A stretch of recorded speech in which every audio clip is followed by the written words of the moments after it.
शिव पुराण की कथा आप जितने सालों से सुन रहे हो, 1 साल 2 साल 5 साल 4 साल 3 साल, आपका पुराना समय निकाल कर देखो। और जब से आपने शंकर जी को 1 लोटा जल चढ़ाना प्रारंभ करा, शिव महापुराण की कथा सुनना प्रारंभ करी, उसके बाद का समय निकाल कर देखिए, आपको किसी के आगे हाथ फैलाने की जरूरत नहीं पड़ी। मेरे बाबा ने हाथ पकड़ा।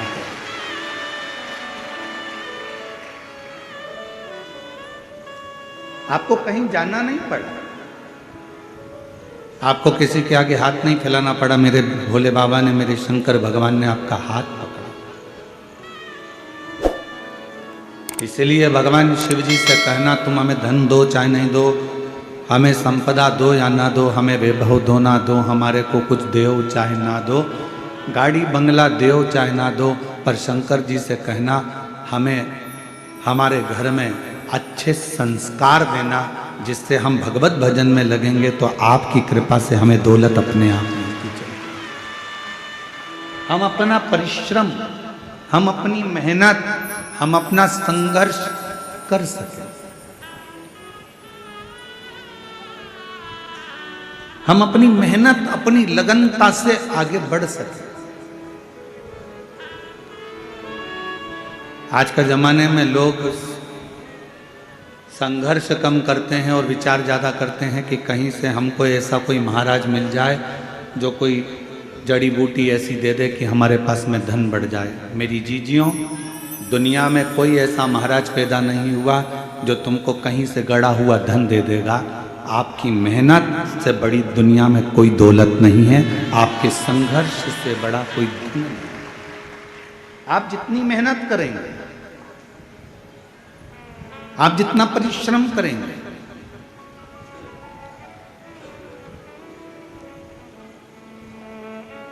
हम आपसे पूछें उत्तर देना, पार्किंग से कथा स्थल कितना मीटर की दूरी पर है? 500 मीटर या 1 किलोमीटर तो होगा। बोलो बोलो जम के, 500 मीटर तो होगा है? 1 किलोमीटर है। पार्किंग से कथा स्थल 1 किलोमीटर है और 1 किलोमीटर दूर आपकी गाड़ी छूट गई। उसके बाद चलना किसको है? जम के बोलो, आपको। कोई आपको पीठ पे बिठा कर ले जाएगा क्या? जम के बोलो, नहीं। चलना किसको है? आपको। बैग किसको उठाना है? आपको। चलकर जाना है आपको। गाड़ी 1 किलोमीटर दूर छूट गई।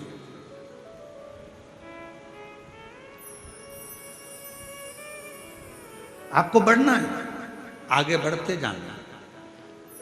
गाड़ी पीछे छूट गई है। संसार, परिवार, कुटुंब, कबीला, नाते, रिश्ते, ये एक पार्किंग तक तुम्हारा साथ देंगे। उसके बाद तो तुम्हें अकेले चलते जाना है और अपनी मंजिल तक पहुंच जाना। रिश्तेदार भी एक पार्किंग तक तुम्हारा साथ देंगे। पार्किंग आई, रिश्तेदार उतर गए, वहीं गाड़ी छोड़ दी।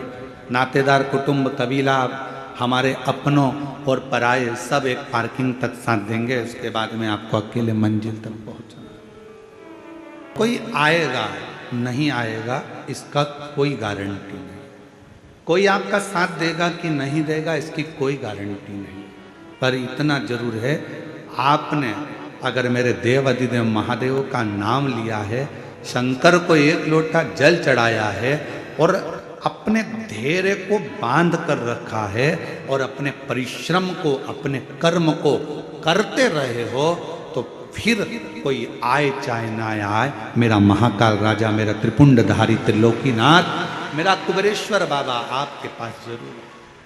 वो आपकी मेहनत के साथ।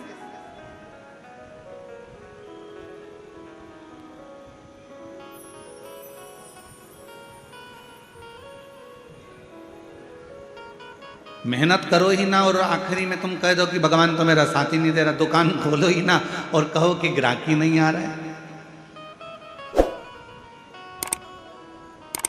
पशुपतिनाथ का व्रत कर रहे हो और कहते हो कि मेरा बाबा सुनता ही नहीं है। मैंने 5 बार व्रत कर लिया, 4 बार कर लिया। व्रत करना मूल नहीं है, दिल को लगाना मूल है।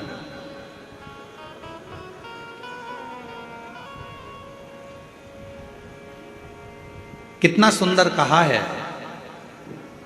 सोमवार का व्रत है, पशुपतिनाथ का व्रत है, 16 सोमवार का व्रत है, संकट सोमवार का व्रत है, प्रदोष का व्रत है, शिवरात्रि का व्रत है। उस दिन बेलपत्र को, जिस दिन आपका व्रत होता है उस दिन बेलपत्र को नहीं तोड़ा जाता। कितना सुंदर वर्णन है, जरा सुनिएगा शिव महापुराण का, लिंग पुराण का ये वर्णन, शिव पुराण का, स्कंद पुराण का ये वर्णन ध्यान रखना। जिस दिन आपका सोमवार का व्रत है उस दिन बेलपत्र नहीं तोड़ा जाता। जिस दिन आपका पशुपतिनाथ का व्रत है उस दिन आप बेलपत्र नहीं तोड़ोगे वृक्ष से। जिस दिन आपका प्रदोष का व्रत है उस दिन बेलपत्र नहीं तोड़ोगे। जिस दिन आपका 16 सोमवार का व्रत है उस दिन बेलपत्र नहीं तोड़ोगे। जिस दिन संकट सोमवार का व्रत है, शिवरात्रि का व्रत है, जिस दिन आप शंकर भगवान का तीज का व्रत, छठ का व्रत, भगवान शंकर का कोई भी व्रत अगर आप धारण करते हैं तो उस दिन बेलपत्र को व्रत करने वाले व्यक्ति को नहीं तोड़ना चाहिए। व्रत आज है तो बेलपत्र को एक दिन पहले तोड़कर रख लेना चाहिए। क्यों? ऐसा हमारा शास्त्र, हमारा विधान, हमारे पुराण, हमारे वेद क्यों वर्णन करते हैं? किस लिए वर्णन करते हैं? क्यों कहा गया कि प्रदोष के दिन, जिस दिन आपका व्रत है उस दिन आप कोई सा भी व्रत हो, आपका सोमवार का व्रत है, आपका शिव जी का अगर कोई व्रत कर रहे हो तो उस दिन आप भगवान शंकर को चढ़ाने के लिए बेलपत्र मत तोड़ो, एक दिन पहले तोड़ो। क्यों कहा गया? हमारे शास्त्र क्यों कहते हैं कि पशुपतिनाथ का व्रत कर रहे हो तो बेलपत्र को एक दिन पहले तोड़ना, सोमवार का व्रत कर रहे हो तो बेलपत्र को एक दिन पहले तोड़ना, प्रदोष का व्रत कर रहे हो तो एक दिन पहले बेलपत्र को तोड़ना। एक दिन पहले उस बेलपत्र को क्यों तोड़ा जाता है? जिस दिन हमारा व्रत रहता है उस दिन हम बेलपत्र क्यों नहीं तोड़ सकते? तो हमारा शास्त्र कहता है, शिव महापुराण वर्णन करती है कि जिस बेलपत्र की पूजन आप साल भर में अगर एक दिन भी आपने बेलपत्र को जल चढ़ाया है, एक दिन भी बेलपत्र को नमन करा है, एक दिन भी बेलपत्र के वृक्ष को यदि तुमने पूजा है, साल भर में एक दिन भी आपने अगर बेलपत्र की आराधना करी है, तो आप जब जब सोमवार का व्रत रखती हो, प्रदोष का व्रत रखते हो, आप जब जब शिवरात्रि का व्रत रखते हो, आप जब संकट सोमवार का व्रत रखते हो, पशुपति व्रत रखते हो, तो तुम्हारे उस व्रत को सफल बनाने के लिए बेलपत्र का वृक्ष भी तुम्हारे लिए व्रत रखता है, जिससे तुम्हें उस फल की प्राप्ति।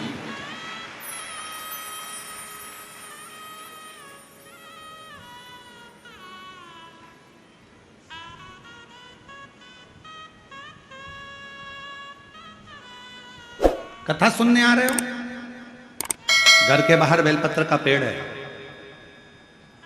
कथा श्रवण करने जा रही हूं, बेलपत्र का वृक्ष है। नहीं, आपको अगर कथा सुनने जा रहे हो तो बेलपत्र अगर चढ़ाना है तो एक दिन पहले आप बेलपत्र को उतारो। कथा सुनने के लिए जा रही हूं और बेलपत्र रास्ते में से तोड़ लिया, कथा में जाकर बैठ गई, बेलपत्र शिव पुराण को समर्पित कर दिया या कथा में समर्पित कर दिया, या विचार करा कि मेरा बेलपत्र व्यासपीठ तक जाएगा, झोली में डाल दिया। ध्यान रखना, कथा सुनने के लिए आ रही हो, सामने बेलपत्र का वृक्ष दिख गया, उसको झुककर प्रणाम करो, नमन करो और कहो, मेरे बाबा, मेरे शंभु, आपका दर्शन कर कर जा रही हूँ। मैं जानती हूँ इस बेलपत्र के वृक्ष में गौरी शंकर हैं, मैं जानती हूँ इस बेलपत्र के वृक्ष में नारायण लक्ष्मी है, मैं जानती हूँ इस बेलपत्र के वृक्ष में 64 योगनियाँ हैं, मैं जानती हूँ इस बेलपत्र के वृक्ष के तने में स्वयं कुबेर बैठकर साधना करता है। इस बेलपत्र के वृक्ष को मैं नमन करती हूँ। बाबा, आपसे प्रार्थना करती हूँ कि मैं कथा सुनने के लिए जा रही हूँ, जब मैं कथा सुनकर वापिस आऊँ ना, हे बेलपत्र महारानी, हे बेलपत्र के वृक्ष, हे शंकर, ऐसी कृपा करना कि मेरी खाली झोली को भंडार से भर देना, उसको नमन करो। और हम क्या करते हैं? कथा सुनने जा रहे हैं तो बेलपत्र का वृक्ष अपने आंगन में है या बेलपत्र का वृक्ष रास्ते में पड़ गया, 4-6 बेलपत्र तोड़ लिए, कथा में जाकर बैठ गए, कथा सुन ली, बाद में बेलपत्र समर्पित कर, ना ना ना ना, आते समय बेलपत्र को नमन करते हुए,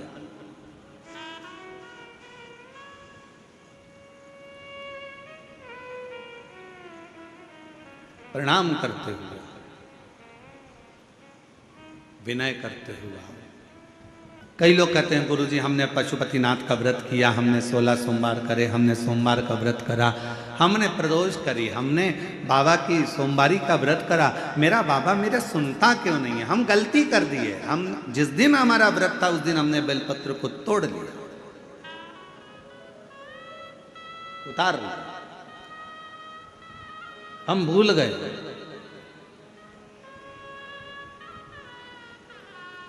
हम सबसे कहेंगे अगर YouTube पर हमारी पूर्व की कथा डली हो, एक पुष्प शिव महापुराण की कथा, त्रिपुंड शिव महापुराण की कथा, बेलपत्र शिव महापुराण की कथा, जब पुरानी जो YouTube पर हमारे YouTube पर अगर डली हो तो वो कथा को आप निकालना, उसको एकांत में बैठकर थोड़ा सा श्रवण करना कि पुष्प का महत्व क्या है। कौन सा फूल जमीन पर गिरा हुआ भी शंकर को स्वीकार होता है।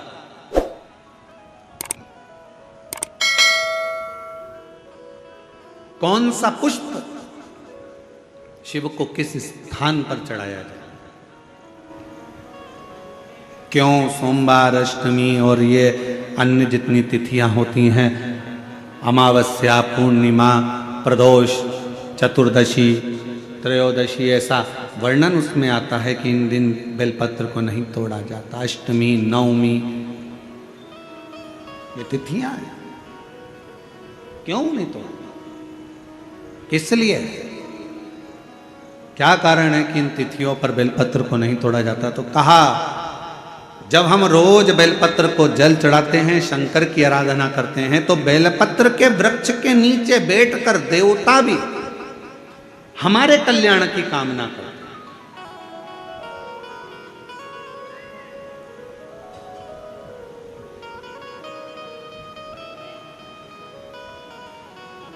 कितनी बड़ी बात लिखी है। लिंग पुराण को उठाकर अगर आप पढ़ेंगे तो उसमें लिखा है 1.25 किलो सोने के सिंहासन पर, कितने किलो? जम जम के बोलो जरा, आवाज नहीं आई।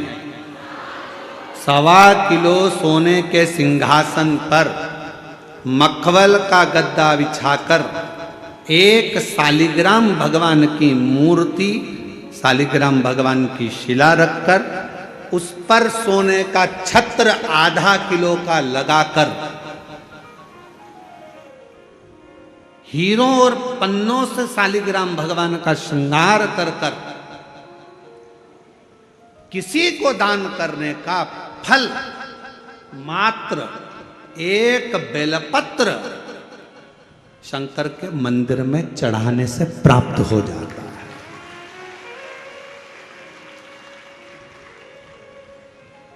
कितने किलो सोने का सिंहासन? बोलो बोलो जम के बोलो जरा। 1.25 किलो। छत्र कितने का? 0.5 किलो।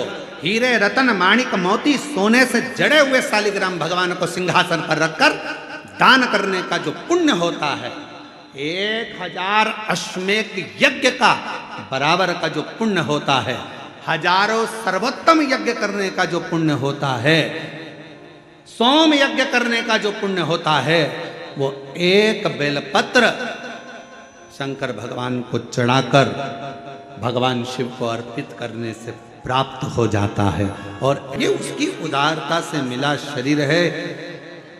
कोई गलती हमारे द्वारा होती है और हम दोष दूसरे को देते हैं। पशुपति व्रत नहीं करा, पशुपति व्रत, और व्रत करने के बाद अगर फल नहीं मिला तो दोष दे दिया, भगवान तो हमारी सुनी नहीं रहा, भगवान तो हमसे रूठ कर बैठा है, ना जाने मैंने किसका बिगाड़ा कर दिया, कौन को ऐसा क्या कह दिया कि भगवान मेरा साथ ही नहीं दे रहा। नहीं, गलती हमारी। हमने जरूर पशुपति व्रत वाले दिन बेलपत्र को तोड़ लिया होगा, बच्चों से कहकर तोड़वा लिया होगा, और वो बेलपत्र लेकर हम शिव के पास गए होंगे। हमारी साधना में से एक अंश कम पड़ गया होगा। मैंने सोमवार का व्रत करा और बड़े प्रेम से संकट सोमवार 16 सोमवार करे, 16 सोमवार मैंने भूखे रहकर करे, जरा सा दूध लेकर, चूरमा लेकर, प्रसाद लेकर, बेलपत्री लेकर, एक मिश्री की डली लेकर मैंने संकट सोमवार 16 सोमवार करे, बाबा ने मेरी नहीं सुनी, उसमें गलती मेरी होगी। मैंने सोमवार के दिन शाम को 16 सोमवार की पूजन कर रही थी और सुबह बेलपत्र तोड़वा लिया जरूर, इसलिए बाबा ने मेरी एक आराधना में थोड़ी सी चूक रह गई। आप आए नहीं, सुबह हो गई, मेरी पूजा की थाली धरी की। क्यों आते नहीं? अपराध मेरा बताते नहीं, मेरी आराधना में कौन सी कमी रह गई? क्या कमी रह गई मेरी आराधना में? कौन सी भूल रह गई मेरी आराधना में? नहीं तो तू तो सुनने वाला, त्रिकालदर्शी, कैलाशी, अविनाशी, तेरा तो केवल नाम का स्मरण करने पर तू तार देता। भगवान शंकर का चरित्र वर्णन कर रहा है, शिव तत्व कह रहा है, भगवान शंकर का पवित्र चरित्र वर्णन कर रहा है। जिस दिन अपना व्रत हो उस दिन बेलपत्र को ना तोड़ना।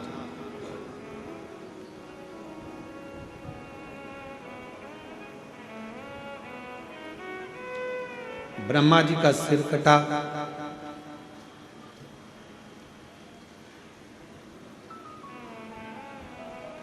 बट वृक्ष का पेड़ बना, शिव जी का उसके नीचे निवास हुआ। शिव जी का नाम बटकेश्वर महादेव। कौन से महादेव? बटकेश्वर।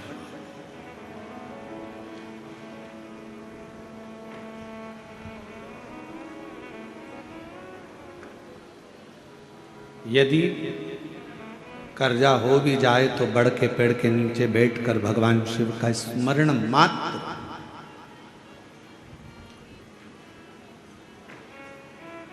तीन वृक्ष कहे हैं,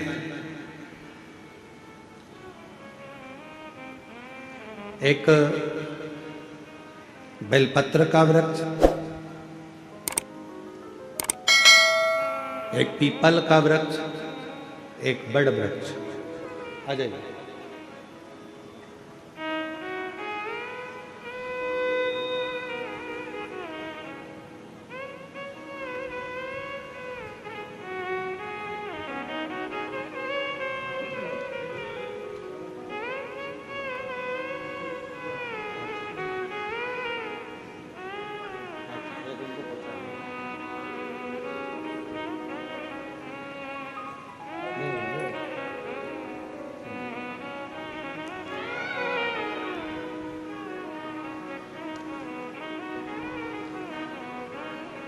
एक बेलपत्र का वृक्ष है, एक पीपल का वृक्ष है,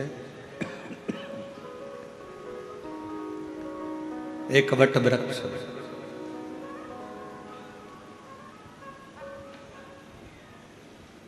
यदि मान लो अगर कोई संपदा की कमी हो भी जाती है, कर्जा बहुत मात्रा में बढ़ भी जाता है, तो इन तीन वृक्ष के नीचे बैठकर शिव की आराधना करने से और अपनी मेहनत को 4 गुना बढ़ाकर करने से, परिश्रम करने से धन की मात्रा बढ़ना प्रारंभ हो जाती है, संपदा बढ़ना प्रारंभ हो जाती है।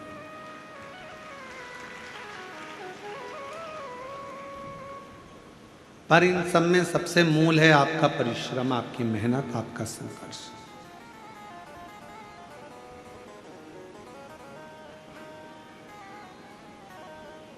अपना कर्म।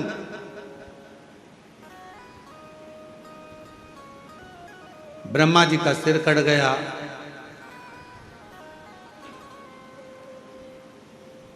एक शीश चला गया,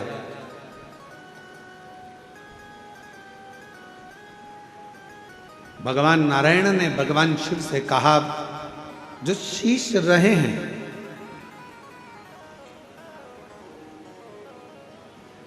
चार शीश जो रह गए हैं, वो 4 शीश कभी जिंदगी में कोई उसे काट ना पाए।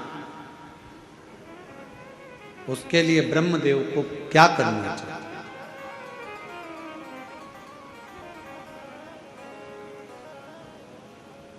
तब स्वयं भगवान शंकर ने कहा, ब्रह्मा के मस्तक पर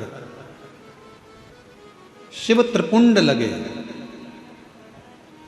27 देवता जो त्रिपुंड की 3 लाइनों में,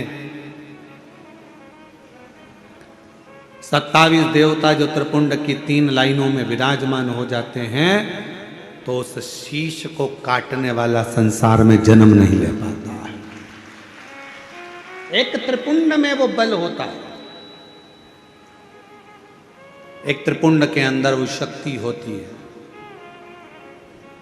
और फिर निवेदन करें, जितने भी माताएं यहाँ कथा सुन रही हैं, जितने भाई शिव महापुराण की कथा में आए हैं, जितने जीजा जीजियाँ यहाँ आए हैं, बच्चे बेटा बेटी, मेरे बुजुर्ग माता पिता यहाँ आए हैं, या जितने भी शिव भक्त इस कथा को आस्था चैनल के माध्यम से, फेसबुक यूट्यूब के माध्यम से अगर श्रवण कर रहे हैं, तो निवेदन करूं कि शिव मंदिर का चढ़ा हुआ मात्र जल भी अगर आपके मस्तक पर सींचन हो जाता है, या उस शंकर भगवान के चढ़े हुए जल का हम आचमन मात्र कर लेते हैं, तो हमारे शरीर की सारी इंद्रियों को वो जल सात कर चलता है।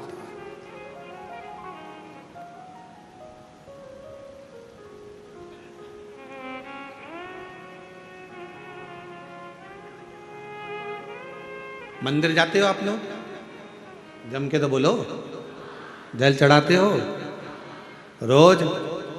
बहुत बढ़िया। थोड़ा सा जल झेल कर लाते हो, आचमन करते हो, बहुत बढ़िया। अब तुम अगर शंकर जी का चढ़े हुए जल का आचमन कर रही हो, शिव जी के मंदिर में जाकर 1 लोटा जल चढ़ा रहे हो, तो फिर ये मान कर चलना कि आप साधारण नहीं हो। शंकर, अच्छा फिर एक बात आप लोगों से कहें, बहुत सावधानी से ध्यान देना। तुम्हारे घर में किसी को झाड़ू लगाने के लिए या पोछा लगाने के लिए, हर कोई तुम्हारे घर में झाड़ू लगाने अंदर चले जाएगा क्या? हर कोई तुम्हारे घर में पोछा लगाने अंदर चले जाएगा क्या? हर कोई तुम्हारे घर में बर्तन मांजने चले जाएगा क्या? नहीं। कौन जाएगा? जिसको आपने नियुक्त करा है।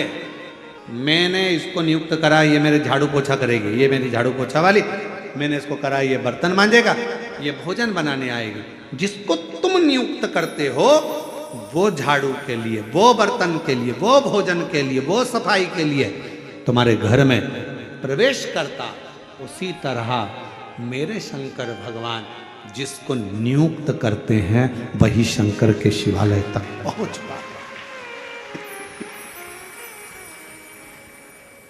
वरना बहुत कठिन है शिव के शिवालय में प्रवेश करना, शंकर के मंदिर में प्रवेश करना, या शिव महापुराण की कथा में प्रवेश करना, ये बहुत कठिन। उसने नियुक्त करा। भगवान देवादिदेव महादेव ने कहा भगवान नारायण से कि ब्रह्मा जी के मस्तक पर त्रिपुंड लगा दो। जो 4 मुख बचे हैं उसमें त्रिपुंड लगाया।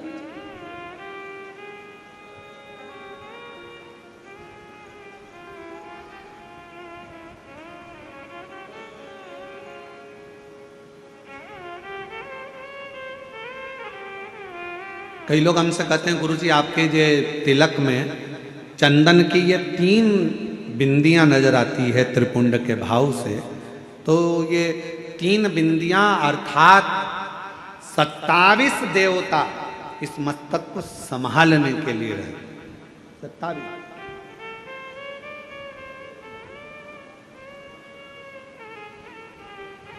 एक थोड़ा सा जल का आचमन भगवान शंकर को चढ़े हुए जल का, मात्र थोड़ा सा 2 बूंद जल भी अगर हमारे शरीर में चला जाता है, तो उसका भी फल हमारी इंद्रियों को प्राप्त हो जाता है। दोष, हमारी तकलीफ, हमारा कष्ट हमारी तकलीफें सब धीरे। मेरा दिल कहता है कि इतना बड़ा दान, मेरा मन करता है कि आप सब हफ्ते में कम से कम एक दिन ऐसा आता होगा कि आप भी एक बेलपत्र शंकर को चढ़ाते होगे, तो समझ लेना कि आपने भी अश्वमेध यज्ञ, सोम यज्ञ और स्वर्ण सिंहासन, स्वर्ण छत्र का दान अपने जीवन में कर लिया।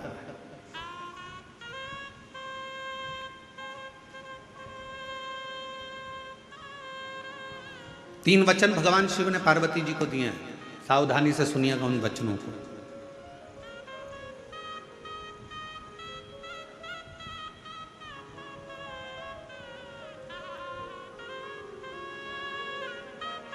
दो वचन तो काशी के हैं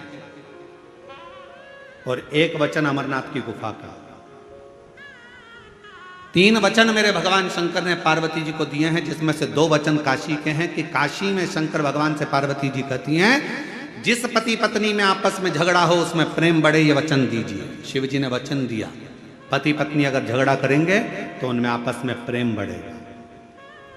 झगड़ा करने के बाद प्रेम बढ़ता है, स्नेह बढ़ता है। दूसरा वचन दीजिए, काशी में अगर कोई मरेगा तो उसको गुरु मंत्र तुम्हें देना पड़ेगा, तारण मंत्र तुमको देना पड़ेगा। शंकर भगवान ने वचन दिया कि काशी के अंदर अगर कोई मरेगा तो उसको तारण मंत्र में दूंगा, तारक मंत्र में दूंगा। और अमरनाथ की गुफा में तीसरे नंबर का वचन भगवान शंकर ने दिया, शिव जी ने दिया, बाबा जग कल्याण के लिए एक वचन चाहिए। क्या? भूल से भी अगर कोई एक बेलपत्र का स्पर्श मात्र कर ले, स्पर्श मात्र कर ले, अगर भूल से भी अगर कोई बेलपत्र को छू ले या बेलपत्र का स्पर्श कर कर आपकी आराधना में या किसी को दान में दे दे, तो वो संसार सागर में दूसरी बार जन्म ना ले, वो आपके धाम में जाकर विराज नहीं। वचन दीजिए, पुनरपि जननम पुनरपि मरणम के प्रपंच से छुड़ा देता है एक बेलपत्र का पौधा।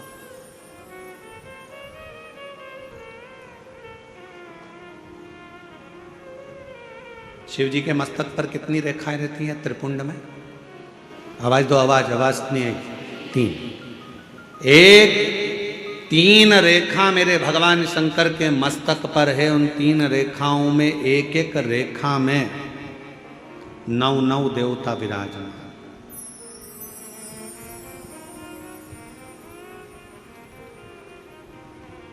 एक रेखा में 9 देवता, दूसरी रेखा में 9 देवता, तीसरी रेखा में 9 देवता। ऐसे शिव जी की त्रिपुंड रेखाओं में 27 देवताओं का वास।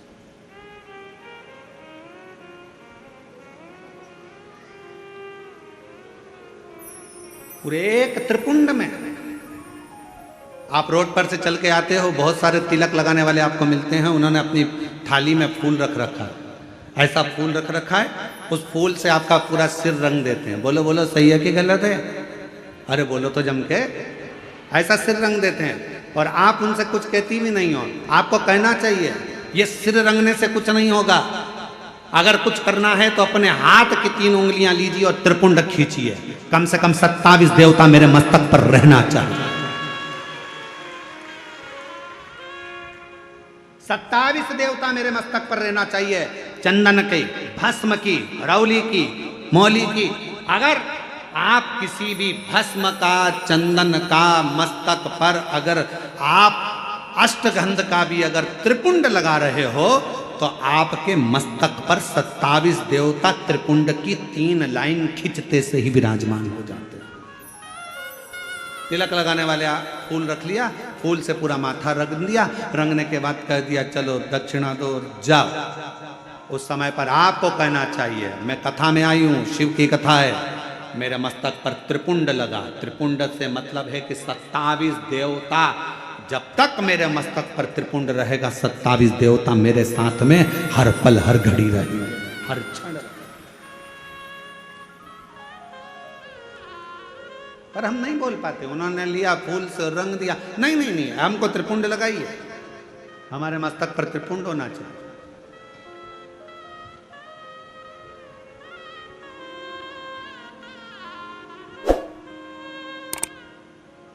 शिव जी के मंदिर जा रहे हो, भगवान शंकर का जल है, उसको भी मस्तक पर त्रिपुंड के भाव से लगा सकते। भस्म है, भाव से लगा सकते।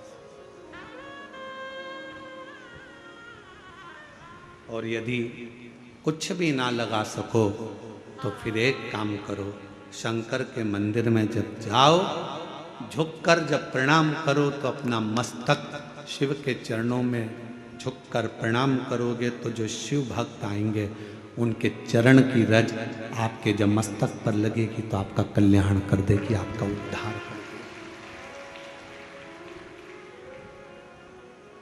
कल्याण कर देगी।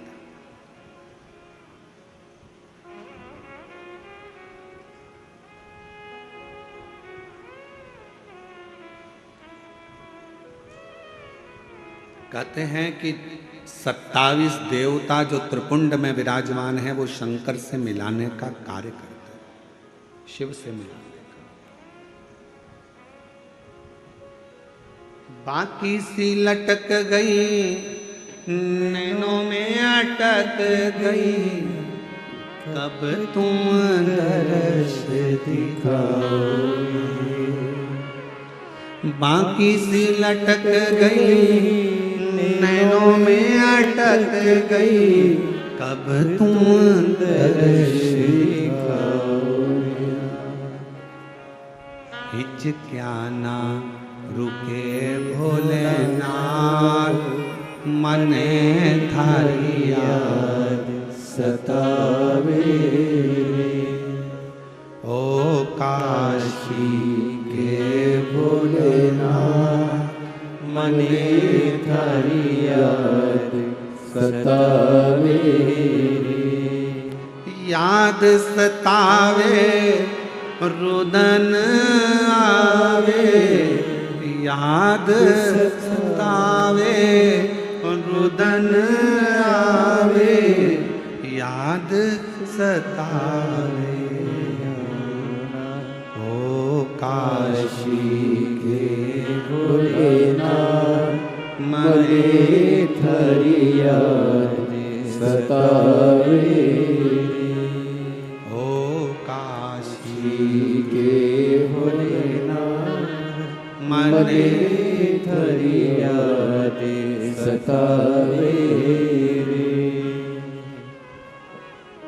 हिचक्या ना रोके भोलेनाथ, हिचक्या ना रोके भोलेनाथ, मने थारी याद सतावे।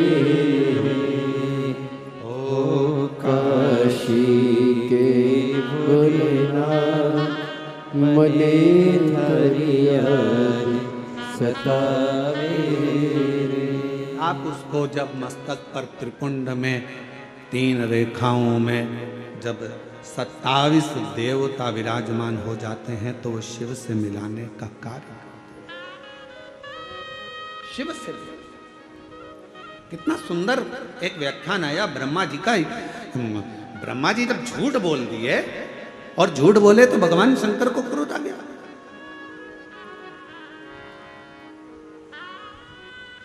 पांव का नख तोड़ा, काल भैरव प्रकट करा, काल भैरव ने अपने हाथ का नख तोड़ा, ब्रह्मा जी का सिर काट दिया। सिर लुढ़कते लुढ़कते गया तो कर्मनाशा नदी बन गई, जो आज भी उत्तर प्रदेश में बहती है।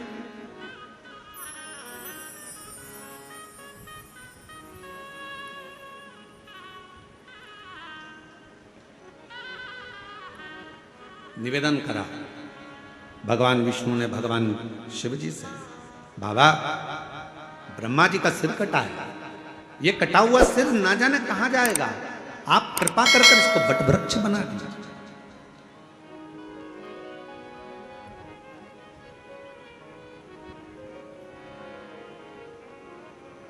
इसको बट वृक्ष बना दो, आप करुणा करो, इसको बढ़ता पेड़ बना दो, बट वृक्ष बना दो।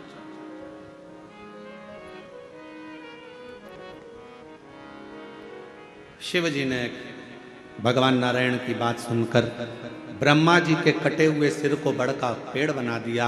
शंकर भगवान उसी बड़ के पेड़ के नीचे विराजमान हो गए। शिव जी का नाम बटकेश्वर महादेव। बटकेश्वर महादेव एक नाम शंकर जी का ऐसा है जो व्यक्ति के कर्जे को समाप्त करता। कर्जा करने के बाद व्यक्ति सोचता है मेरा कर्जा नहीं चूक रहा, बहुत ज्यादा टेंशन में चलता है। पैसा अगर कर्जा तुमने लिया है तो चुकाओगे भी तुम, तो फिर टेंशन करने की जरूरत क्या है। ज्यादा कर्जा हो गया महाराज, अब क्या करें। पति और पत्नी इतने डिप्रेशन में पहुंच गए कि आखिरी में अपने शरीर को ही त्याग दिया, मरने की तैयारी कर ली। ना ना ना, शिव महापुराण की कथा कहती है कर्जा तुमने करा है, कर्जा तुमने लिया है, चुकाओगे भी तुम, घबराना नहीं। कर्जा ज्यादा हो जाए तो बड़ के पेड़ के नीचे श्री शिवाय नमस्तुभ्यम का जाप करिए। बट वृक्ष के नीचे अगर कोई शंकर का शिवलिंग है उसका पूजन करिए। बट वृक्ष के नीचे कोई भगवान शंकर का अंश अवतार श्री हनुमान जी महाराज भी अगर किसी बट वृक्ष के नीचे विराजमान है उसका स्मरण करिए। शंकर का ही अंश स्वरूप आद्य शक्ति दुर्गा भवानी भी अगर बट वृक्ष के नीचे आद्य शक्ति भी बैठी हुई है तो उसका भी स्मरण करिए। बट वृक्ष के नीचे कोई देवता अगर विराजमान है उसका पूजन करिए, उसकी आराधना करिए, उसकी अर्चना करिए, उसका फल आपको मिलेगा, कर्जे से मुक्ति होगी। आप यह ना सोचिए कि शंकर जी तो है ही नहीं, बढ़ के नीचे हनुमान जी मिल गए, हनुमान जी का स्मरण कर लो।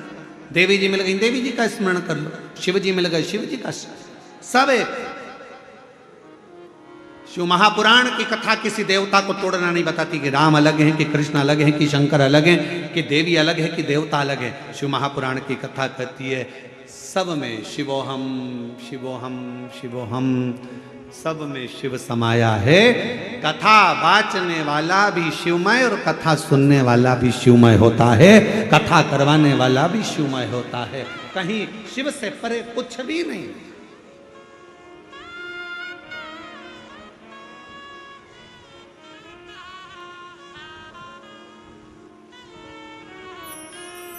और मेरे भोले तेरा सहारा है, मेरे भोले तेरा सहारा है, मेरी नैया का तू किनारा है, मेरी नैया का तू किनारा है। मेरे बाबा तुझे पुकारा है, मेरे बाबा तुझे पुकारा है, मेरी नैया का तू किनारा है। थोड़ा संघर्ष हो सकता है, थोड़ा कर्जा लिया है तो थोड़ा टेंशन हो सकता है, पर टेंशन बहुत स्मरण रखिए। बादल टूटता है तो पानी बनता।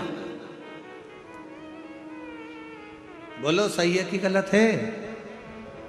बादल टूटता है पानी बनता है। पृथ्वी पर मिट्टी टूटती है, अगर मिट्टी टूटती है तो अन्न बनता है।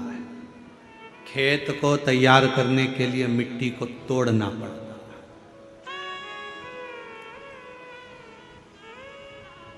और वो बीज जो मिट्टी में गया है, वो मिट्टी में बीज टूटता है तो पेड़ बनता है। बादल टूटा पानी बना, मिट्टी टूटी फसल बनी, बीज टूटा पेड़ बना। और इंसान जब टूटता है तो कोई अच्छा इंसान बनता है। किसी ने गाली दी, टूटना मती, वो तोड़ेगा तुमको। गाली दिए, अपशब्द कहा, ताने दिए, बहुत आड़ा टेढ़ा बोला, खूब बद्दुआ दी, खूब श्राप दिए, खूब आड़ा टेढ़ा बोला, वो आपको तोड़ रहा है। और जब जब टूटा है तब तब कुछ ना कुछ बना है। कुछ ना कुछ। अगर कोई तुम्हें तोड़ रहा है तो चिंता ना करना, अपशब्द कह रहा है चिंता ना करना, गाली दे रहा है चिंता ना करना, ताने दे रहा है चिंता ना करना। तुम जब अंदर से टूट जाओगे, टूटने के बाद जब कुछ बनोगे, निखरोगे, तो दुनिया उस चमक को देखकर स्तुप्त रह जाएगी कि इतना चमकता है टूटने के बाद। सास ने गाली दे दी, तुमने पलटकर जवाब दे दिया, उत्तमता नहीं है। बहू ने अपशब्द कहा तो सास ने पलटकर जवाब दे दिया, उत्तमता नहीं है। इस मामले में श्रीमद् भागवत को पढ़ना चाहिए।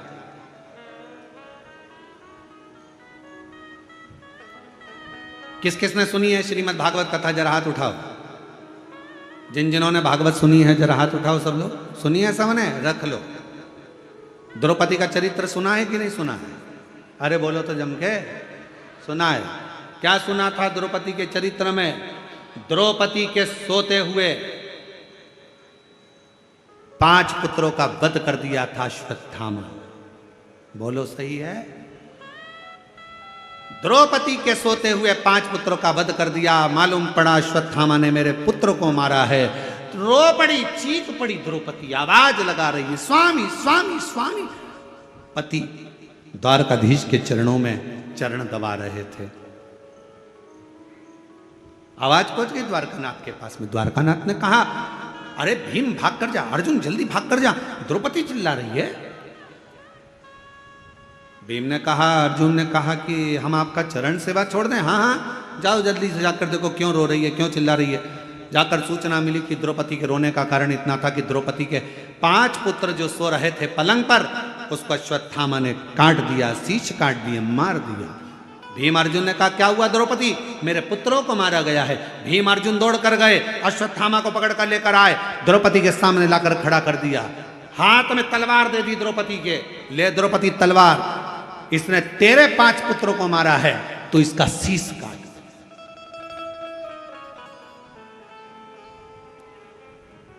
सुनिए श्रीमद् भागवत।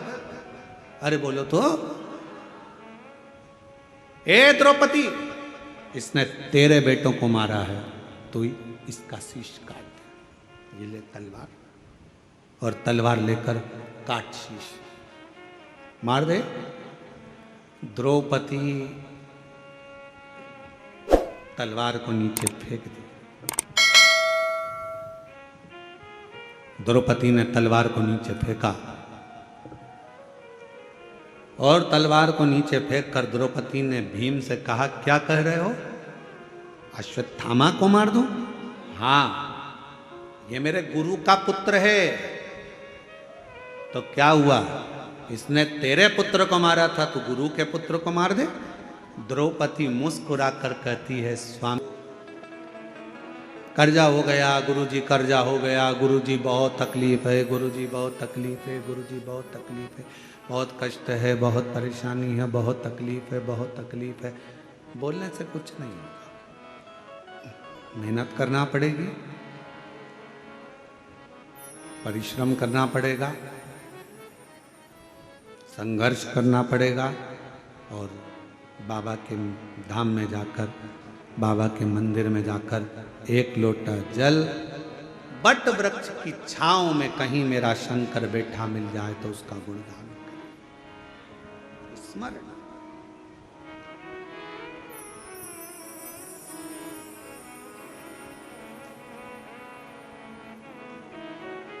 ध्यान देना थोड़ा सा। 3 वचन मेरी माता पार्वती जी ने शिव जी से मांग लिया। पहला वचन कौन सा था काशी का? आपस में पति पत्नी का झगड़ा हो तो प्रेम बढ़े। झगड़ा प्रेम को बढ़ा देता है।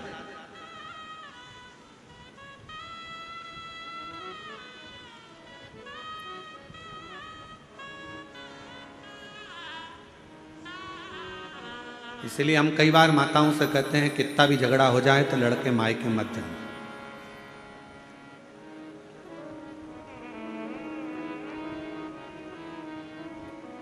लड़ लो, झगड़ लो, खूब लड़ लो, तुमसे जितना बन सके उतना लड़ लो, पर निवेदन है, कभी भी बात बंद मत करो। लड़ाई कितनी भी हो जाए पर बात बंद नहीं करना, क्योंकि बात चालू रहती है तो एक ना एक दिन लड़ाई का भी एंड हो ही जाता है, लड़ाई समाप्त हो ही। बात बंद ना करना। आज के बाद मैं तुम्हारा मुंह नहीं देखूंगी। चली गई मायके जाते से दिमाग इतना डिस्टर्ब हो गया। मम्मी ने कहा चाय पी ले, नहीं पी।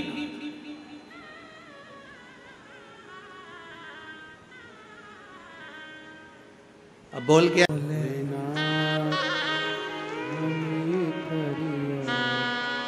तने थारी लुगाई बोला वो भी रो रही, वो भी आंख से आंसू आ रही है। मेरा पति मुझे फोन नहीं लगा रहा, याद नहीं कर रहा, तू बोल कर आई थी, तुम्हारा मुंह नहीं देखू, अब तुमसे बात नहीं करना। अरे लड़ाई कितनी भी हो जाए, कुछ भी हो जाए, पर मायके नहीं जाऊंगी, यहीं रहूंगी, छाती पे मूंग दलूंगी पर यहीं रहूंगी। और जितनी लड़ाई हो जाए ना, खाना बंद मत करो, क्योंकि एनर्जी उसी से आती है। अब मालूम पड़े लड़ाई में तुमने कह दिया मैं खाना भी नहीं खाऊंगी ना, लाई बेटी लाई बेटा लाया, मम्मी मम्मी मम्मी थोड़ा सा लो, मम्मी थोड़ा सा लो, मम्मी थोड़ा सा, मम्मी के नहीं खाना, बैठ क्या वाले जाके खाना बंद कर दिया। अब तुम इतना लड़ोगी तो तुम्हारे में एनर्जी तो पूरी आना चाहिए ना, इसलिए कम से कम जिस दिन लड़ाई हो उस बार 4 बार खाओ, बल तो पूरा आना चाहिए। आ जाइए। और बाकी सी लटक गई और नैनों में अटक गई, कब तुम दर्श दिखाओगे। बाकी सी अटक गई, नैनों में अटक गई, कब तुम दर्श दिखाओगे। हिच क्या नानवे भोलेनाथ, मने थारी याद सतावे रे। पति का लीवर खराब हो गया था, शिव जी की कृपा से डॉक्टरों ने लाखों रुपए का बोला था ऑपरेशन का, पर बाबा की कृपा से पुनः लीवर काम करना प्रारंभ करा। एक बार जोरदार ताली बजाकर साथ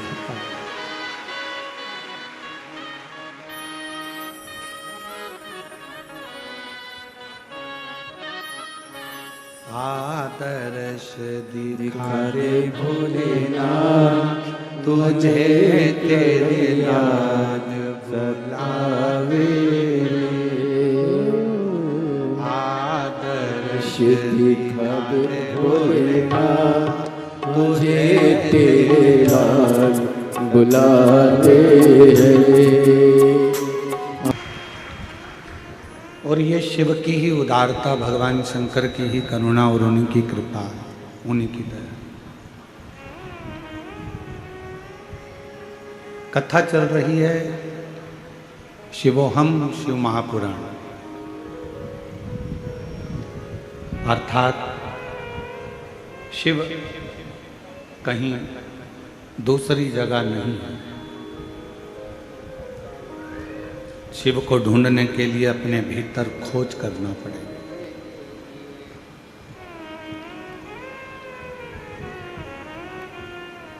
मंदिर, देवालय, शिवालय में भगवान शंकर तो केवल एक प्रतिबिंब के रूप में मिलेंगे, एक प्रतिबिंब।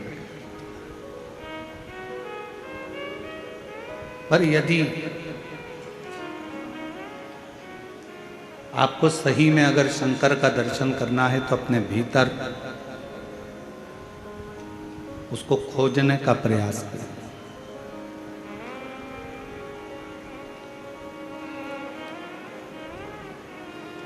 पूरी जिंदगी मनुष्य सुख को खोजता है,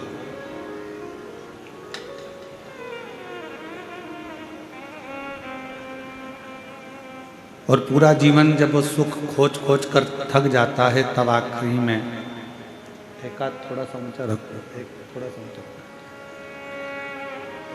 जब सुख खोजते खोजते वो थक जाता है, तब आखिरी में वो फिर प्राणों को त्याग देता है और मृत्यु की सैया पर सो जाता है।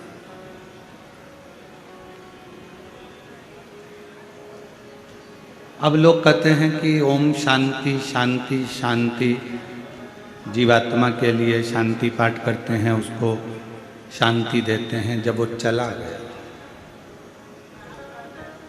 पर शिव महापुराण की कथा कहती है जैसे थोड़ी सी दवाई रोग को शांत कर देती है, थोड़ी सी दवाई शरीर के रोग को शांति देती है, उसी तरह शिव महापुराण की अगर 5 मिनट की भी कथा मिल जाए तो वह हमारे जीवन को शांति प्रदान कर देती है।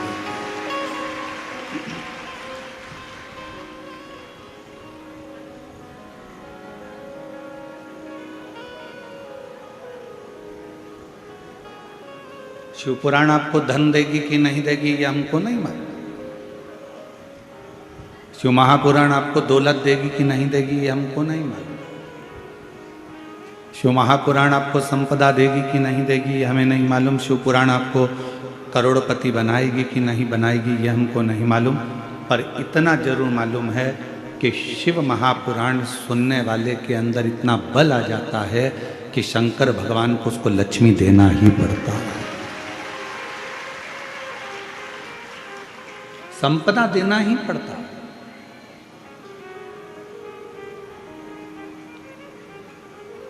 और खाली न जाता कोई दर से तुम्हारे, खाली न जाता कोई दर से तुम्हारे।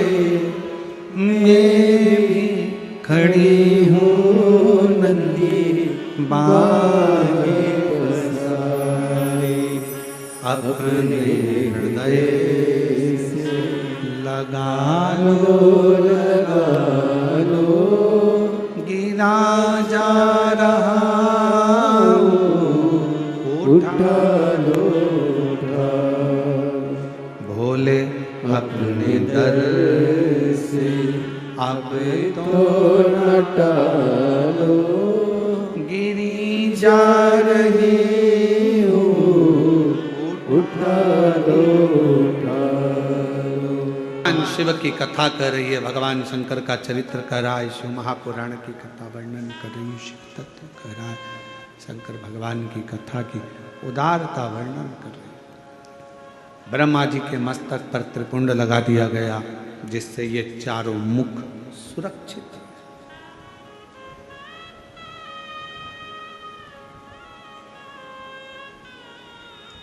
फिर ब्रह्मा जी के हृदय में एक थोड़ा सा अहंकार है, जैसे देव ऋषि नारद के हृदय में अहंकार आ गया था कि कामदेव पर विजय प्राप्त नहीं कर पाए भगवान शिव, इस कामदेव को तो मैं जीत सकता हूं, मैं विजय प्राप्त कर सकता हूं।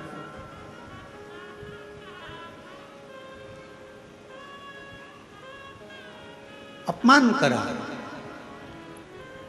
मान लो अगर कोई चीज तुम्हें प्राप्त हो गई है, अगर कोई चीज तुम्हें मिल गई है, प्राप्त हो गई है शंभू, अगर कोई चीज तुम्हें प्राप्त हो गई है, कोई तुम्हें अच्छा मिल गया है, कुछ अच्छा प्राप्त हो गया है, कुछ भगवान की कृपा हो गई, गला पकड़ रहा है, कुछ अच्छा प्राप्त हो गया है, कुछ अच्छा मिल गया है, तो जरूरी नहीं कि आप उसका यश गुण गाएं।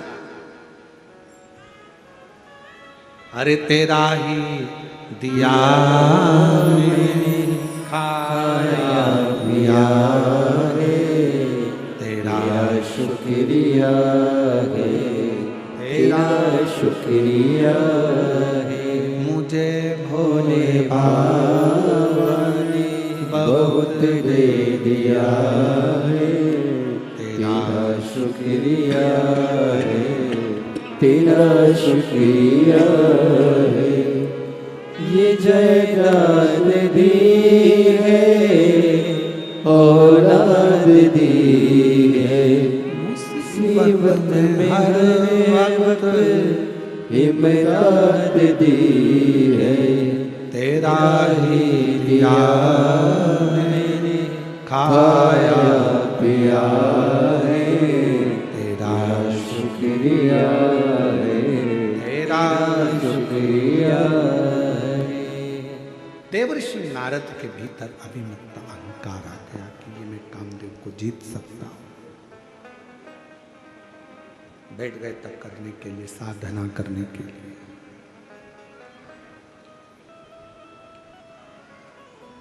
और कामदेव पर देवर्षि नारद ने विजय भी प्राप्त कर। पर भीतर का अभिमान देवर्षि नारद का सीधे भगवान शंकर के पास लेकर चले गए।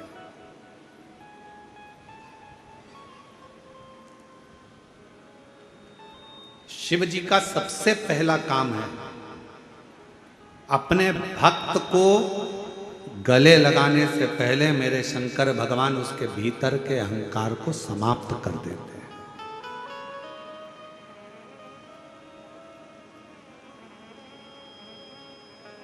आपके भीतर कितना अभिमान भरा, आपके भीतर कितना अहम भरा हुआ है, कितना अभिमान भरा हुआ है, कितना अहंकार भरा हुआ है। मेरा शंकर, मेरा उघड़दानी, मेरा शिव जब अपने नजदीक में आपको बुलाता है तो धीरे धीरे सबसे पहले अहंकार को समाप्त कर देता, सबसे पहले अभिमान को समाप्त कर देता।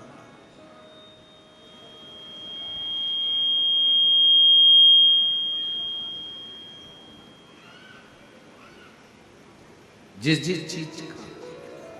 चीज का आपको अभिमान हो, जो अभिमान हमारे भीतर भरा है वो शिव हमसे दूर कर देता है, बहुत दूर। इसलिए शिव महापुराण की कथा कहती है, भगवान शंकर का चरित्र कहता है कि जीवन में शिव महापुराण की कथा अगर तुम्हें 50 बार सुनने को मिले तो 50 बार सुनो, 1000 बार श्रवण करने को मिले तो 1000 बार श्रवण करो। शिव महापुराण की कथा बारंबार श्रवण करने का मौका मिले तो बारंबार श्रवण करो। क्यों? शिव महापुराण की कथा हमें अभिमान से दूर कर देती है और हमारे मन को एक बल देकर शंकर के करीब तो ले जाती है, साथ में हमें इतना बल प्रदान कर देती है कि हम अपने जीवन में विजय के पथ की ओर अग्रसर हो जाए।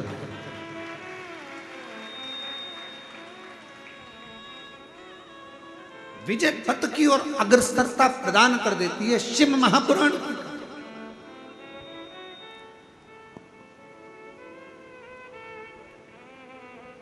देवऋषि नारद का अहंकार, देवऋषि नारद की अभिमत्ता शिव जी के सामने लगी। शंकर भगवान के सामने देवऋषि नारद ने जाकर कहा कि मैंने कामदेव को जीत लिया। और सबसे बड़ा शब्द देवऋषि नारद ने कहा शंकर भगवान से, भोलेनाथ आप कामदेव को नहीं जीत पाए, मैंने कामदेव को जीता।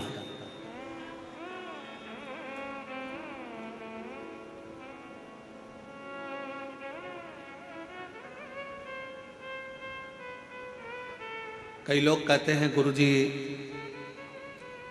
इतने सारे शिव भक्त कथा को श्रवण करने के लिए आते हैं, इतनी भीड़ लगती है, लाखों की संख्या में भक्त पहुंचते हैं, इतने पंडाल लगते हैं, ऐसा होता है वैसा होता है। हम प्रत्येक भक्त को, किसी भी न्यूज़ चैनल वाला आवे, कोई पत्रकार बंधु आवे, वो कहे लाखों की भीड़ आती है, हम उनसे एक ही बात कहते हैं, ये लाखों की भीड़ नहीं है, ये शंकर भगवान जिसके हृदय में विश्वास को प्रकट कर देते हैं, वो विश्वास के रूप में मनुष्य शिव महापुराण की कथा को श्रवण करने के लिए जाता है। और कथा वाचने वाला सियोर वाला महाराज नहीं रहता, कथा वाचने वाला पंडित प्रदीप मिश्रा नहीं रहता, कथा करवाने वाला भी यजमान नहीं रहता, और कथा सुनने वाला भी मनुष्य नहीं रहता। कथा वाचने वाला भी शिव, कथा करवाने वाला भी शिव, और कथा सुनने वाला भी शिव होता है, इसके सिवा कोई नहीं। किसके सामर्थ्य का? कौन करवाए? अच्छा बताओ, अपने अपने घर पर पीला चावल देने कोई गया था? जम के तो बोलो। कोई कहने गया था कि कथा हो रही है भैया तुम्हें आना ही पड़ेगा, तुम्हें बैठना ही पड़ेगा? नहीं, तुमको तो आना ही पड़ेगा। कोई तुम्हारे सामने जिद नहीं करता, कोई तुमसे नहीं कहता कि कथा में आओ, कोई तुमसे नहीं कहता कि अनाउंसमेंट कर कर या प्रचार कर कर या बैनर लगा कर कि कथा हो रही है आना पड़ेगा, कथा हो रही है आना पड़ेगा। नहीं, कानों में एक दूसरे के माध्यम से सूचना पहुंच जाती है कि मेरा भोला नगर में आया। बस फिर हृदय में शिव बैठा है। वो शंकर तुम्हारे दिल में जो बैठा है ना, वो घर में बेचैनी करता है। मन करता जाऊं कि नहीं जाऊं, जाऊं कि नहीं जाऊं। फिर सोचती है कि मैं दूसरे दिन चली जाऊं। फिर मन में आता है पानी गिर गया और कथा कहीं इधर उधर हो गई तो फिर मन में आया नहीं मैं तो चली ही जाता। फिर किसी ने कहा बहुत लंबा ट्रॉफिक है, अपार भीड़, लाखों की संख्या, 7-7, 8-8 पंडाल भरे पड़े हुए हैं और लोग जहां तहां बैठे हुए हैं। अरे अरे अरे, फिर तो मन करा अब क्या करूं। फिर भी ओ काशी के मन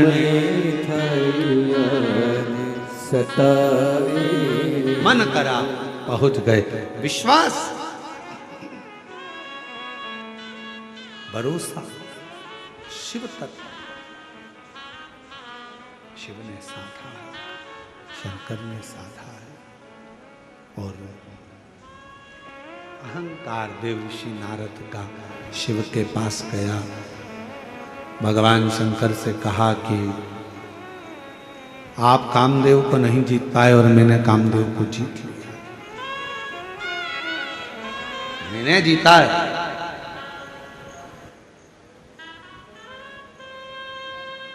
ये जो मैं संबोधन है ना, यही विनाश का कारण बन जाता है।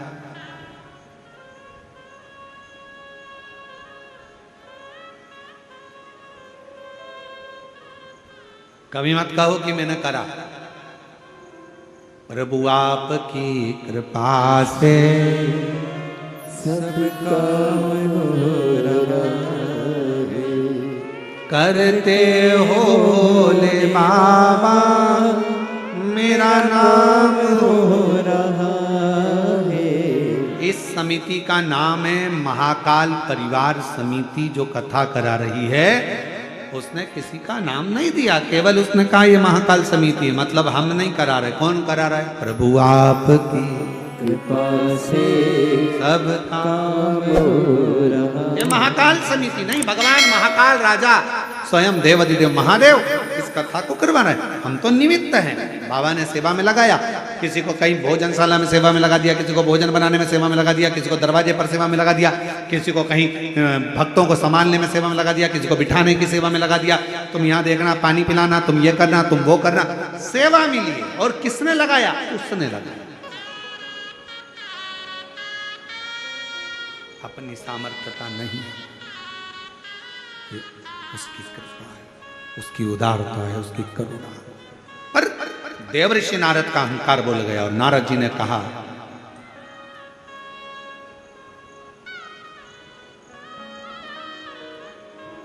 भोले बाबा आप कामदेव को नहीं जीत पाए, मैंने काम को जीता है। मैंने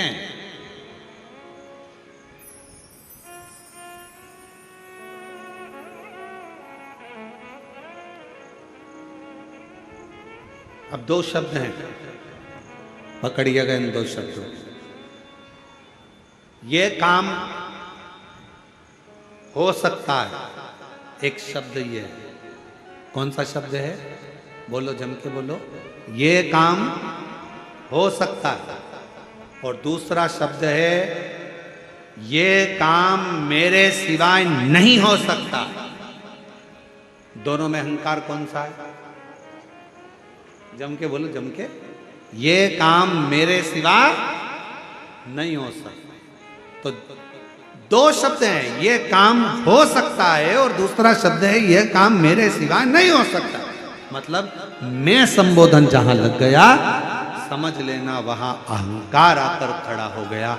देव ऋषि नारद ने कहा, आप शिव जी, हे भोले बाबा, हे शंकर भगवान, हे त्रिकालदर्शी, कैलाशी, अविनाशी, शंभो, आप कामदेव को नहीं जीत पाए, कामदेव को मैंने जीता है, मैंने। शंकर भगवान बड़े प्रसन्न हुए, आपने कामदेव को तो जीत लिया। गले में से रुद्राक्ष की माला निकालकर भगवान शंकर ने देवऋषि नारद को पहना दी। धन्य है आप, धन्यवाद के पात्र, आपने कामदेव को जीता। बड़े साधुवाद के पात्र।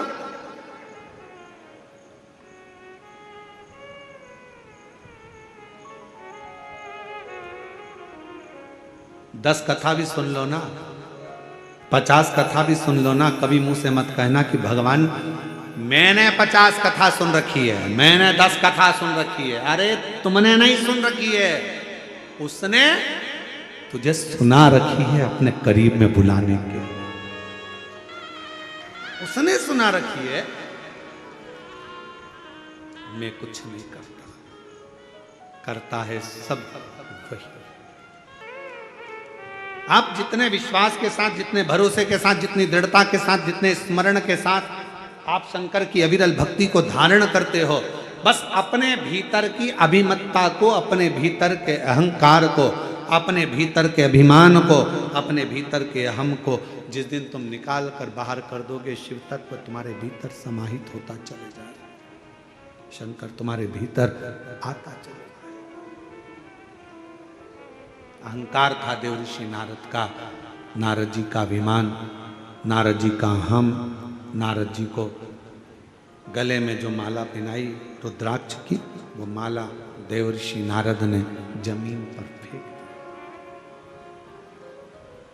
माला जमीन पर फेंकी। नंदी निकल कर जा रहे थे और नंदी ने देखा कि भगवान शिव की माला है, जमीन पर पड़ी है, उठाई। मेरे शंकर के गले के रुद्राक्ष की माला और जमीन पर।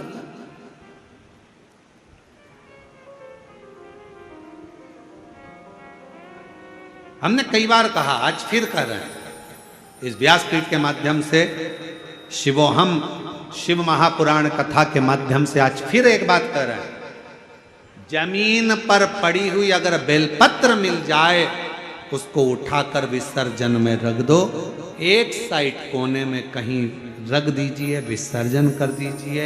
ये अपना फर्ज है कि जमीन पर पड़ा हुआ रुद्राक्ष, जमीन पर पड़ी हुई बेलपत्र या जमीन पर पड़ा हुआ भगवान का प्रसाद कभी भी जमीन पर पड़े ना रहने दें, उसको उठाकर एकांत की ओर, एक कोने में एकांत की ओर उसको ले जाकर रख दिया जाए, उसको ले जाकर डाल दिया।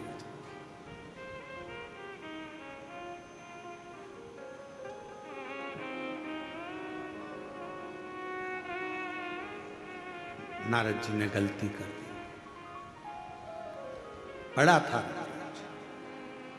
उठाया नंदी ने, गलती हुई है। शिव जी ने कहा था नारद जी से, तुमने कामदेव को जीत लिया, ये बात तुम शंकर जी कहे कि भगवान विष्णु से मत कहना, भगवान नारायण से मत कहना। जाकर नारायण के सामने भी देवऋषि नारद ने कह दिया कि मैंने कामदेव को जीता है,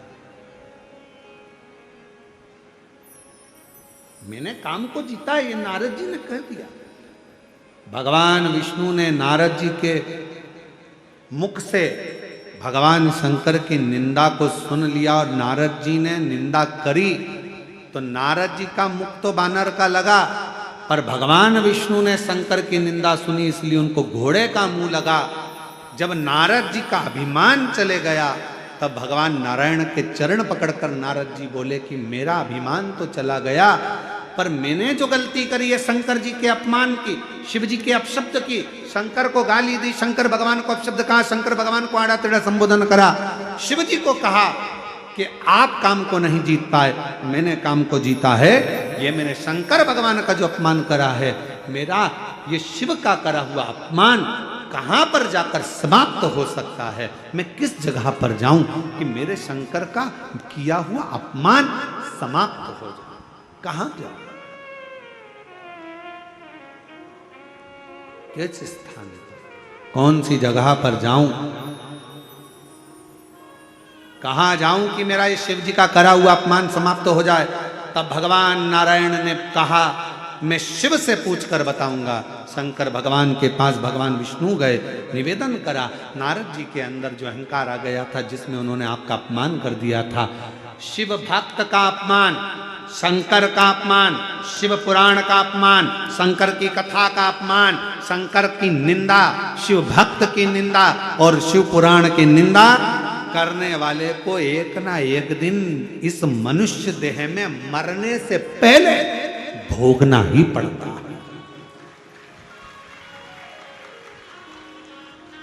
मानव देह छोड़ने के पहले उसको भोगना पड़ेगा।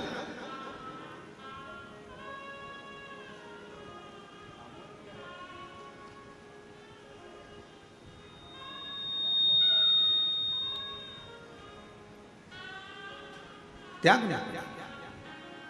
और महाराज फिर निवेदन है, मत बुरे कर्म कर बंदे वरना बचताएगा, भगवान की आंखों से तू बच नहीं पाएगा, तू बच नहीं पाएगा।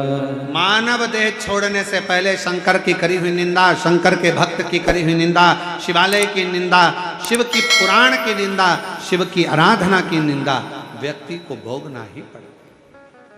नारद जी भगवान शंकर जी के पास भगवान विष्णु ने कहा, नारद को पछतावा, पछतावा।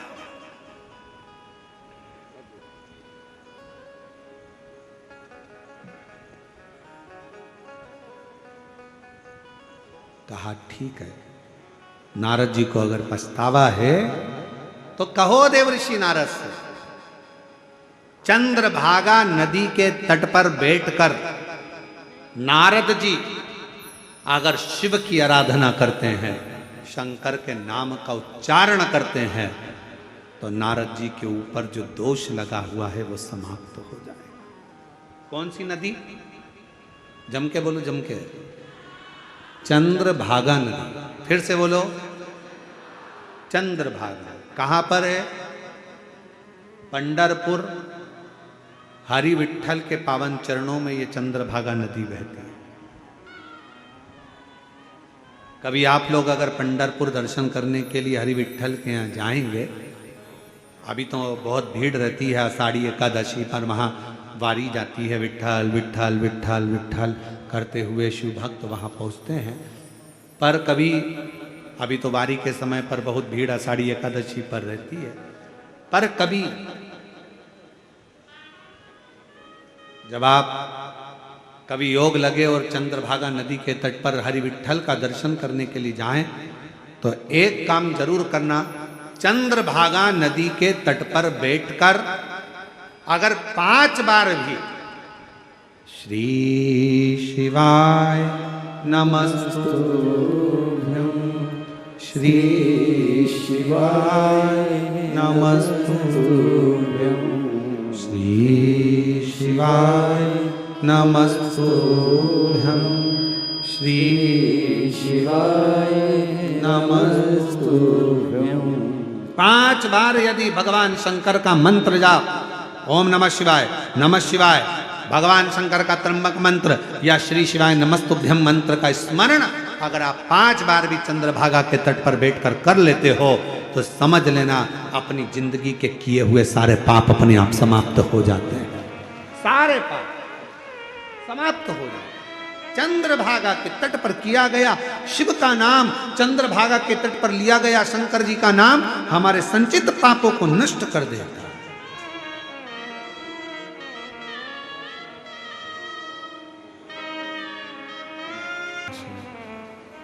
भगवान शंकर की कथा कर रहे हैं, शिव महापुराण की कथा कर रही है, शिव कथा कर रही है।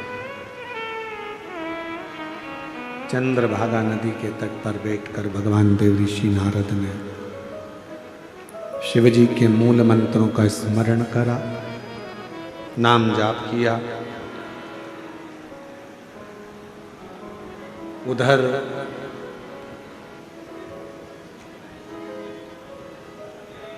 ब्रह्मा जी के हृदय में सृष्टि का एक अहंकार आ गया।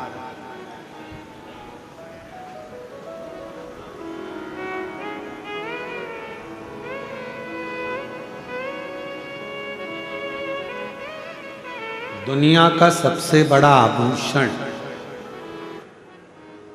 अगर कुछ है तो उस दुनिया का सबसे बड़ा आभूषण अगर कुछ है तो व्यक्ति का सबसे अच्छा स्वभाव, व्यक्ति का सबसे सुंदर आभूषण है।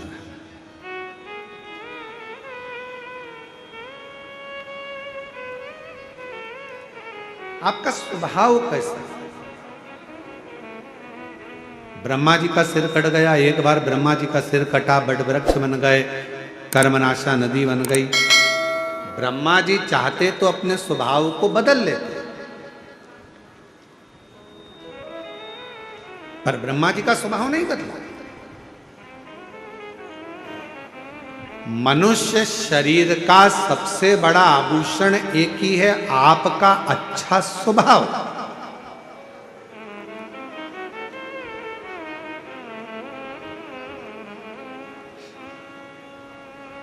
आपसे मिलने के बाद भी अगर कोई व्यक्ति कहे ना, अरे वाह साहब ये तो वैसे की वैसे ही है, इतनी ऊंची पद पर बैठ गई, इतने ऊंचे पद पर बैठ गया, उसके बाद भी इसका स्वभाव तो वैसा की वैसा ही है, आज भी मिलता है तो वैसे ही, आज भी मिले तो वैसी, कोई अंतर ही नहीं है। समझ लेना कि आपका स्वभाव नहीं बदला, आपका स्वभाव नहीं बदला, समझ लो।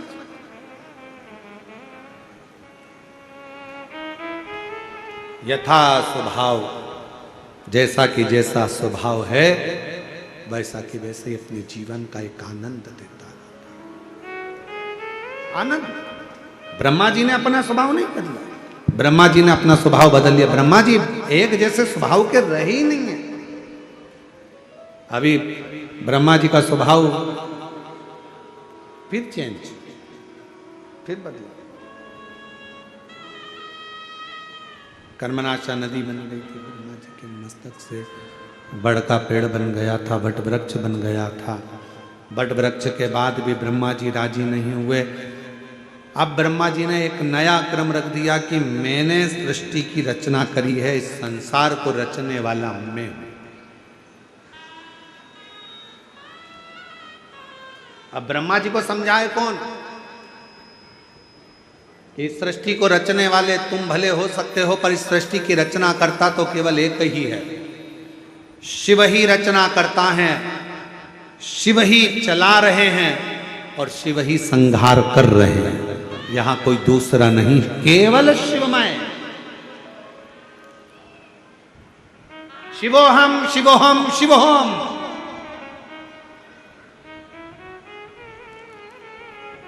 और रचा है सृष्टि को जिस प्रभु ने, वही सृष्टि चला रहे हैं। जो पेड़ हमने लगाया पहले, जो पेड़ हमने लगाया पहले, उसी का फल हम अब पा रहे हैं। रचा है सृष्टि को जिस प्रभु ने, वही सृष्टि चला रहे। जो रचने वाला। अब ब्रह्मा जी कह रहे हैं कि सृष्टि मैंने रची है, ब्रह्मा जी को कौन समझाए? एक सृष्टि की रचना ब्रह्मदेव तुम करे हो, पर रचना करने वाले शंकर ने तो ना जाने पूर्व में कितनी सृष्टियों की रचना कर दी, जिसका गिनती ही नहीं है, जिसकी गिनती नहीं है। ब्रह्मा बदल जाते हैं पर शिव कभी नहीं बदलता, शिव कभी नहीं बदलता।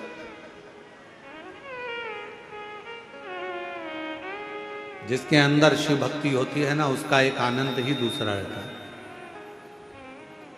रायपुर के पास में कथा करवाई, खंडेलवाल परिवार आज यहाँ आया हुआ है।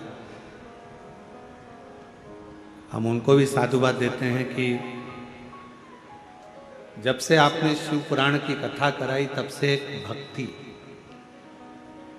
आपके भीतर भी और पूरे उस क्षेत्रवासियों के भीतर है, जिसके माध्यम से शिव की आराधना, शिव की उपासना और शंकर की अविरल भक्ति सबको प्राप्त, और आपने अपने क्षेत्रवासियों को भी शिवमय कर दिया। ये भक्ति है, ये उपासना, यही आराधना,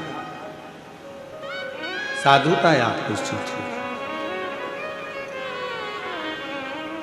बहुत बहुत साधुता। ब्रह्मा जी को लगा कि मैंने रचा है, शिव जी ने अपने अर्धनारीश्वर रूप का दर्शन दिया, फिर सृष्टि का निराकरण हुआ। सृष्टि आगे बढ़ते बढ़ते फिर दक्ष प्रजापति की उत्पत्ति, और फिर प्रसूति माता के साथ में विवाह, फिर सती माँ का जन्म और सती माता का अग्नि में प्रवेश। वही सती माता हिमालय राज के यहाँ माँ पार्वती के नाम से विख्यात होना, और माँ पार्वती के नाम से विख्यात होकर शिव जी के साथ उनका मंगल विवाह होगा, शिव पार्वती का मंगल विवाह। और कहीं ऐसा होता हो तो बात दूसरी है कि कुत्ता काटे तो मन कुत्ते को काट लो, बिच्छू अपन को काटे तो अपन बिच्छू को काट लो, सांप अपने को काटे तो अपन सांप को काट लो। ये हमारा सनातन धर्म नहीं सिखाता, ये मेरा शंकर की कथा नहीं सिखाती कि कोई कुत्ता यदि हमको काटे तो हम कुत्ते को काटें। ये श्रेष्ठता नहीं है। शिव महापुराण की कथा कहती है, कोई अपशब्द कहे, कोई ताने दे, कोई गाली दे, कोई आड़ा टेढ़ा बोले, उस समय पर द्रौपदी जैसा विचार रखना, तलवार को नीचे पटक देना और कह देना कि समय आएगा सब बताएगा। इसके मस्तक पर लगी हुई मणि को निकाल लो। भीम ने अश्वत्थामा के मस्तक की मणि को निकाल लिया, अश्वत्थामा के सिर पर घाव हो गया। वो घाव अश्वत्थामा आज तक नहीं भर पाया, सारी दुनिया में घूमता है। हमने तो सुना है छत्तीसगढ़ में एक शंकर जी का मंदिर ऐसा है जहां पर अश्वत्थामा आज भी आता है। छत्तीसगढ़ की भूमि पर एक शिव का मंदिर ऐसा है जो पहाड़ों पर, पर्वतों पर, अमरनाथ केदारनाथ जैसा पहाड़ों के मध्य में है, और वहां आज भी अश्वत्थामा आता है और वहां के दियों का घी लेकर अपने मस्तक पर लगाता है। जरा विचार करिएगा, जो घाव अश्वत्थामा के मस्तक पर हुआ वो आज तक नहीं भराया। अपशब्द कहने वाले की जिंदगी में एक घाव उसकी दिल में अपने आप हो जाता है, वो जीवन भर मरते दम तक नहीं भरा पाता है। कुत्ता काटे, आप कुत्ते को मत काटो। अपशब्द कहने वाले से अपशब्द ना कहिए, गाली देने वाले को गाली ना दीजिए, आड़ा टेढ़ा बोलने वाले को आड़ा टेढ़ा ना कहिए। थोड़ा धैर्य रखिए, निवेदन, थोड़ा इंतजार, थोड़ा। बाकी सी लटक गई नैनों में अटक गई, कब तुम दर्श दिखाओ। बाकी सी लटक गई नैनों में अटक गई, कब तुम दर्श दिखाओ। हो काशी के भोलेनाथ मने हरिया सतावे। ओ काशी के भोलेनाथ मने हरिया सतावे। भगवान शिव से विनय करिए, निवेदन करिए, प्रार्थना करिए, विनय करो। जहाँ जगह मिले वहाँ बैठकर विनती करो, निवेदन करो, बाबा से अपने मन का भाव।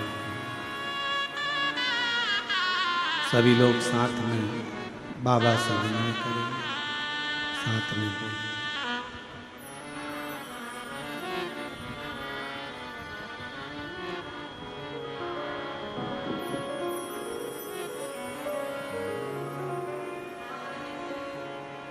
श्री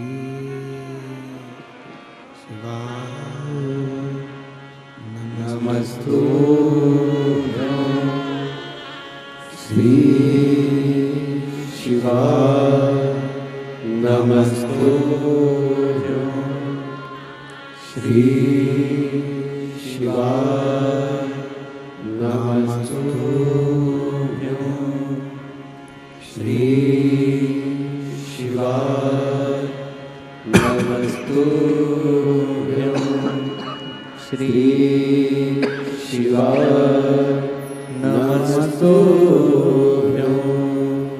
भोला सब दुख काटो हमारा ओ भोला सब दुख काटो हमारा शिव शंकर जपो तेरी माला भोले बाबा जपो तेरी माला भोला सब दुख काटो हमारा ओ भोला सब दुख काटो हमारा देश है मंगल